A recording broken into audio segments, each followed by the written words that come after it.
आपल्याकडे एक इम्पॉर्टंट आणि एकदम गोड गोड एक व्यक्ती येणार आहे आणि त्यांना जाऊन आपण म्हणजे वेलकम करूया. आमच्या लाईफमधलं खूप खूप इम्पॉर्टंट व्यक्ती आहे आणि आम्हाला सगळ्यांना खूप आवडतात. वुमेन्स डे निमित्त मी त्यांना आपल्याकडे बोलवलेलं आहे. हाच एक टीप आहे. बघूया कोण आलेत आणि त्यांच्याबद्दल मी काय काय मला माझ्या मनात आहे मी तुम्हाला सांगेनच आहे. आधी त्यांना वेलकम करूया.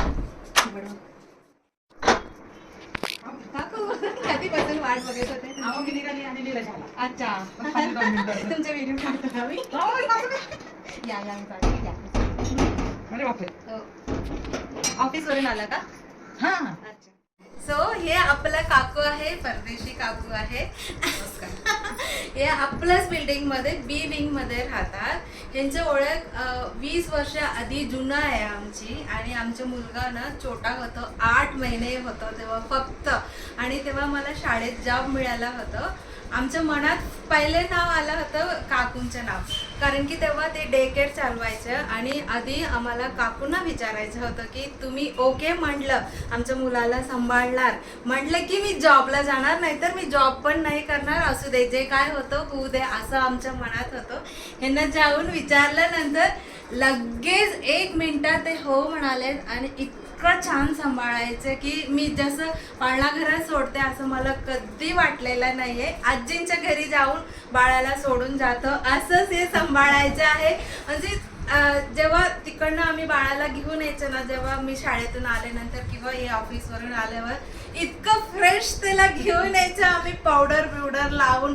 बाळ जसं आम्ही पाठवलं त्याच्यापेक्षा फ्रेश आम्हाला ते तयार करून पाठवायचं. कधीही असं प्रोफेशनलिझम नसतो. आणि त्यांच्या हातातलं जेवण तर म्हणजे दिलं की खात राहू असं वाटायचं. आणि त्यांच्याबद्दल मला बोलायचं ना, मी बोलत जाईन 1 तास पण मला कमी पडेल.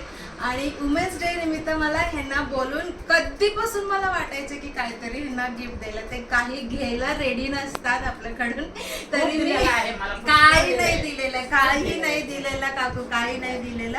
आमचे आई बाबा आले तरी नेहमी काकू आणि काका भेटायला यायचं. दरवर्षी आधी आई बाबा यायचे ना तेव्हा भेटायला यायचे. आणि जेव्हा जेव्हा येणार तेव्हा खाऊ घेऊनच येणार. असं आता ह्यांना काकू म्हणायचं की आजी म्हणायचं की आई म्हणायचं, तुम्ही सांगा. वुमेन्स डे तर ऑलरेडी झालेला आहे, but she is the one who has to be celebrated throughout the year, throughout the life, असं मला वाटतं. बरोबर आहे की नाही?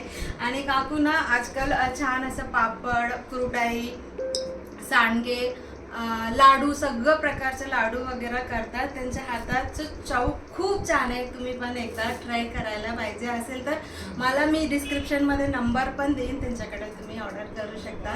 सो मी एकदम छान व्यक्तीला तुम्हाला इंट्रोड्यूस केलेलं. मला खूप छान वाटलं काकूंना आज बोलावलं. मी खूप माझं कौतुक केलं.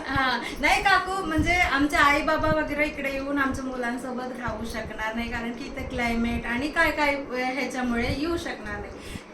त्या टाइमला तुम्ही आजी सारखं कधीही पाळणाघर सोडलं होतं. तो म्हणजे मोठा मुलगा झाला तरी तो जायचा यांच्याकडे. आणि कधीही खायला प्यायला सांभाळायला कधी नाही म्हणायचं की नाही. काही मला पण तेवढे तुमचे खूप मदत झाली ना. नाही, मदत म्हणजे तुम्ही पैसा हे सगळं दुसरा बाजू आहे, पण तुम्ही जे आम्हाला केलं ना आम्ही आयुष्यभर विसरणार नाही. कारण की आम्ही साऊथ मधून इकडे आलेला, आम्हाला असं रिलेटिव्ह तर कुणीच नाही होतात. आणि आजीपेक्षाही आजी असं मिळालेला आम्हाला इतका आनंद झाला होता. म्हणजे she is the one of the reason आम्ही इकडे थांबलेला असं म्हणू शकतो. थँक्यू सो मच काकू, थँक्यू सो मच. खूप खूप खूप मलाच रडू आले.